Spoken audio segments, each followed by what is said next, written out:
સાબરકાંઠા લોકસભા 5 ભાજપના મહિલા ઉમેદવાર શોભનાબેન મહેન્દ્રસિંહ બારૈયા 1.55 લાખ મતોથી ભવ્ય વિજય બાદ રાત્રિના તેઓ પોતે પોતાના નિવાસ સ્થાને આવતા સોસાયટીના રહીશો તથા ભાજપના કાર્યકરો સમર્થકો દ્વારા ફટાકડા ફોડી ફુલહાર પહેરાવી કુમકુમ તિલક કરી મોઢું મીઠું કરાવી સ્વાગત સાથે અભિનંદન પાઠવ્યા હતા।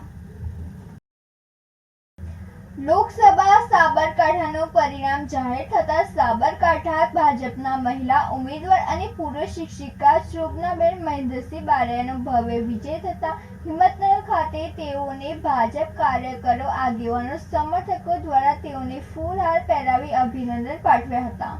તો તેઓ રાત્રિના સમયે પ્રાંતિજ ખાતે તેઓના પોતાના ઘરે નિવાસ સ્થાને આવતા સોસાયટીના રહીશો દ્વારા ફટાકડા ફોડી તેઓનું સ્વાગત કર્યું હતું અને કુમકુમ તિલક કરી ફૂલહાર પહેરાવી મોઢું મીઠું કરી અભિનંદન પાઠવ્યા હતા। તો આ પ્રસંગે સોસાયટીની મહિલાઓ તથા રહીશો તથા ભાજપ કાર્યકરો આગેવાનો અને ગ્રામના રહીશો મોટી સંખ્યામાં ઉપસ્થિત રહીને અભિનંદન પાઠવ્યા હતા।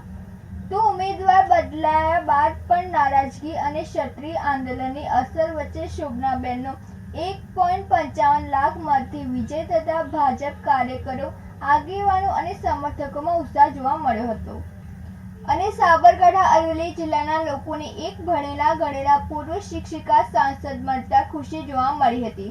તો તેઓનો ભવ્ય વિજય થતાં કેટલાય તેઓનો વિરોધ કરી રહેલ ભાજપના જ કાર્યકરો આગેવાનો વિરોધીઓની બોલતી બંધ થઈ ગઈ હતી।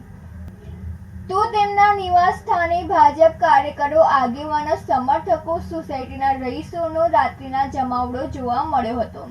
તો તેઓના ઘરે દિવાળી જેવો માહોલ જોવા મળ્યો હતો। તો ઉપસ્થિત લોકો દ્વારા શોભનાબેન મહેન્દ્રસિંહ બારૈયાને ફૂલહાર પહેરાવી તેઓનું મોઢું મીઠું કરાવી જીતને લઈને અભિનંદન પાઠવ્યા હતા।